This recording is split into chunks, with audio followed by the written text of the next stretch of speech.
Buenos días, señor presidente, ¿cómo está? Muy bien, gracias. Muy bien, señor presidente.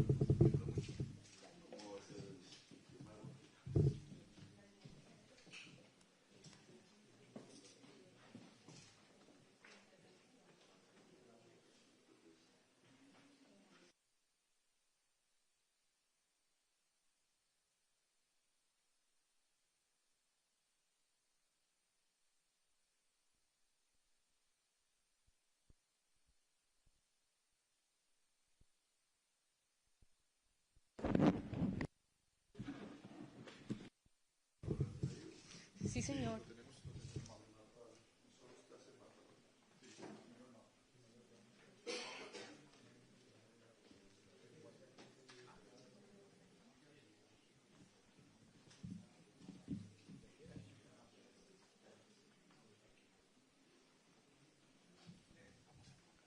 Sí, claro.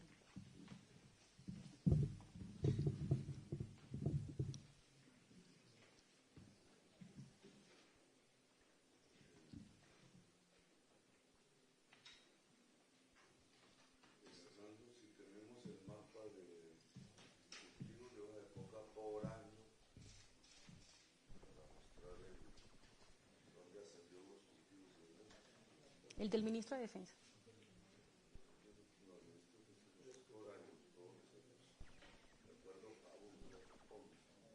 Ok.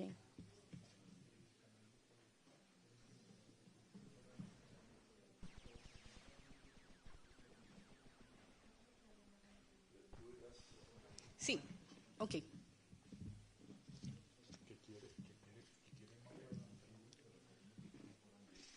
Muy buenas tardes para todos y para todas. Les damos la más cordial bienvenida al Salón Conferencias de la Casa de Nariño, donde el presidente de Colombia, el señor Gustavo Petro Urrego, ofrecerá una conferencia de prensa a los medios de comunicación internacionales, a quienes saludamos también a esta hora.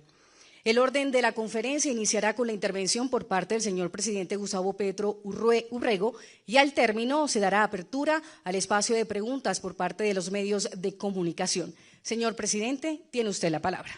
Bueno, gracias. La coyuntura de estos días, la reciente, para no introducir otros temas que nos han convocado en el mes que acabamos de vivir, nos colocan en el escenario del Caribe y en relación a un tema que tiene que ver con el mercado de la cocaína, sus desarrollos o transformaciones en los últimos tiempos, y de ahí se ha derivado una serie de tensiones políticas que ya están al interior de los Estados Unidos, que están al interior de toda América Latina. Estamos de cara para el 8 de noviembre, 7-8 de noviembre, reunirnos en la COP30, Belém de Pará, Brasil, el mundo.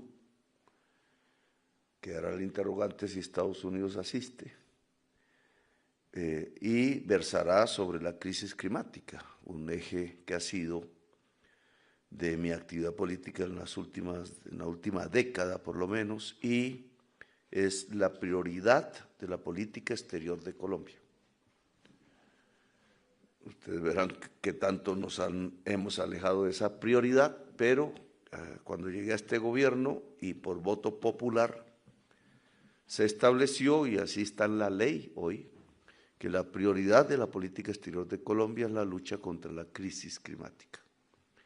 Eso desarrolló unas buenas relaciones con los Estados Unidos, en algunos puntos de contacto alrededor de esa crisis. Sepan ustedes que el potencial de energía limpia que tiene América del Sur puede transformar 100% la capacidad actual de energía de los Estados Unidos y transformarla en limpia. Es decir, buena parte, casi yo diría el 30-40% de la solución al problema de no dejar avanzar más la crisis climática pasa por un gran acuerdo americano. Y fue planteado Biden en su momento. Y Hablamos, tuve 4 conversaciones directas con él, muchas conversaciones ya sectoriales aquí y allá. Hubo una buena relación alrededor de esta materia. El principal eje de política exterior de Colombia hoy no es el principal eje de política exterior de los Estados Unidos, como ustedes saben, y quizás ese es en realidad el hecho que va separando en la política internacional a los 2 países. Pues bien, tendremos COP30 ahora, dentro de unos pocos días, y el 9 de noviembre tendremos en la ciudad de Santa Marta, una ciudad muy bella para quienes no conocen, quizás la primera en construirse en América toda por europeos. Santa Marta en el Caribe y en un lugar paradisíaco que es la Sierra Nevada de Santa Marta. Allí se encuentra Europa y América Latina y el Caribe. Es una reunión que queda prácticamente rodeada por el acontecimiento coyuntural. Europa busca y América Latina buscamos un acercamiento mucho más fuerte de nuestras relaciones históricas ya, de tipo comercial, cultural, comunicacional, etcétera. Este es, digamos, el momento en que nos encontramos. El Mar Caribe está surcado por naves de guerra, aéreas, navales y misiles que ustedes ya han visto y reportado. Incluso un pescador del Santa Marta pues fue asesinado en su lancha. Y aquí entonces comienza nuestra discusión, porque este tipo de maniobras que nosotros creemos rompe el derecho internacional. Estados Unidos en este tipo de acciones está cometiendo ejecuciones extrajudiciales. Sea que los lancheros sean culpables de llevar cocaína, sea que no lo sean, en ambas circunstancias hay un uso desproporcionado de la fuerza que es castigado por el derecho internacional humanitario. Nosotros hemos hecho las cosas de otra manera y no separadamente de Estados Unidos. Lo que en mi gobierno hemos logrado, y es lo que quiero explicar aquí brevemente, es que hemos sido el gobierno más eficaz en la incautación de cocaína de la historia del mundo. Esto ahora se está oscureciendo y no debe oscurecerse, vuelvo a repetirlo. Incautar cocaína, no estoy hablando de las matas, estoy hablando de su transformación química, propiamente el producto que es perseguido en el mundo por decisiones de Naciones Unidas. El gobierno que más ha incautado cocaína en la historia del mundo desde que existe la cocaína y desde que es ilegal es este gobierno que yo represento, con una fuerza pública que se ha vuelto la más eficaz del mundo en sus 3 armas y con un gobierno que ha ordenado y ha construido la estrategia. No es que las fuerzas militares van por un lado, la fuerza pública por un lado y el presidente por otro. No, yo di y construí la estrategia. ¿En qué consiste la estrategia? En términos rápidos, y fue puesta en el primer año de mi gobierno y prácticamente desde la campaña la discutí con la población.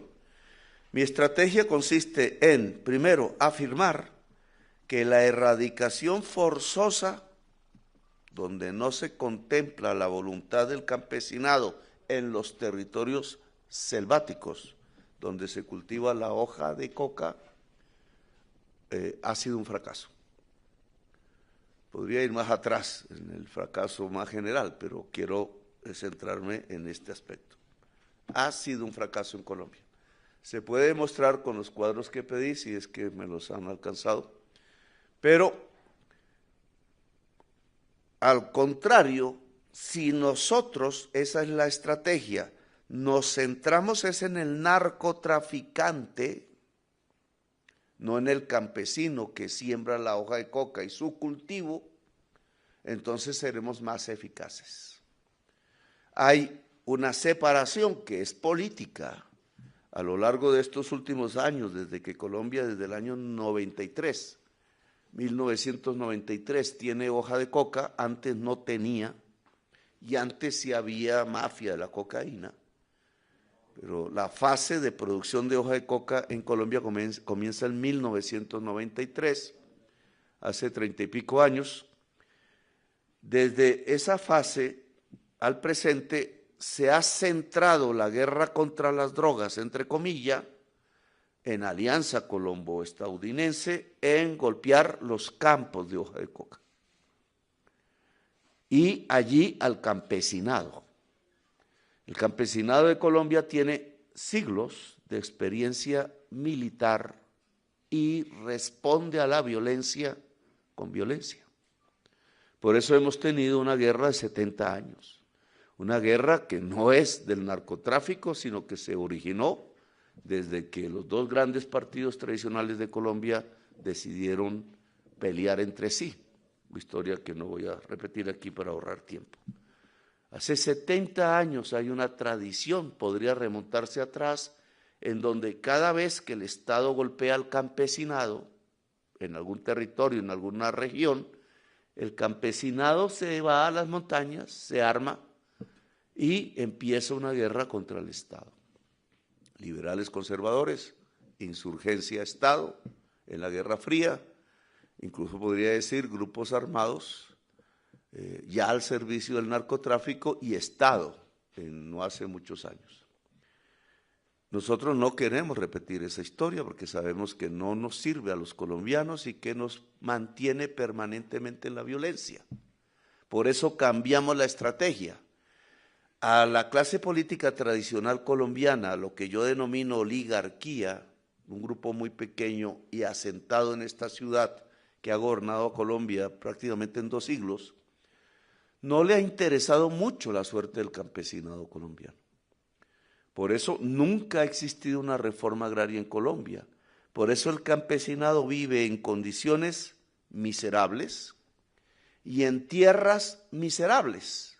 Algunas de esas tierras, en virtud de la violencia desencadenada contra él, terminó siendo la selva y allí empezaron los cultivos de hoja de coca en el año 93.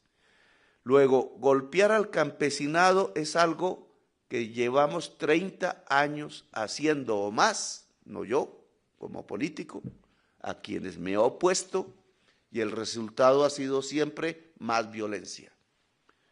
El cambio de estrategia entonces que yo he hecho es no golpear al campesinado, sino ganarme el campesinado, política y socialmente. Lograr que el campesinado sea aliado del Estado. Esta no es una estrategia mía, incluso Hannah Arendt en su libro allá en Nueva York lo dijo y lo mostró como ejemplo a Estados Unidos y a Francia y a otros países. Estado que no tenga a su lado el campesinado levantando la bandera nacional no logra construir una nación. Entonces, si no golpeamos al campesinado, ¿cómo se logra golpear al narcotraficante? Que es diferente. El narcotraficante ha tenido variaciones en Colombia. Del capo que ustedes ven por televisión, que llamaban Pablo Escobar en la ciudad de Medellín, o los Rodríguez Orejuelas en la ciudad de Cali, o los capos de Bogotá que nunca fueron descubiertos y hoy son más poderosos, esos capos se fueron transformando a lo que hoy es la verdadera red de capos de la cocaína, que en general no viven en Colombia.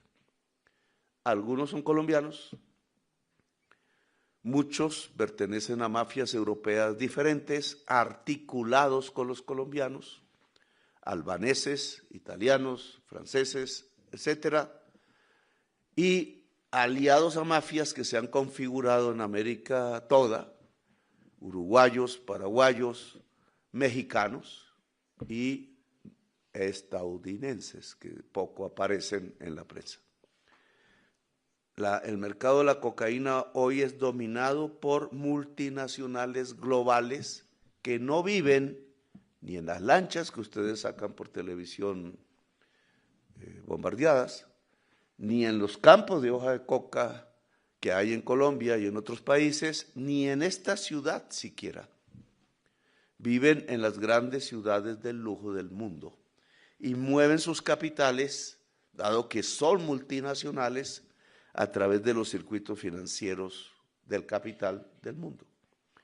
¿Cómo golpear a esos narcotraficantes? Nosotros propusimos la estrategia que voy a describir. Incautar cocaína fuera de los campos de cultivo, en las carreteras donde se conduce, en las bodegas donde se guarda, en los puertos donde llega mayoritariamente.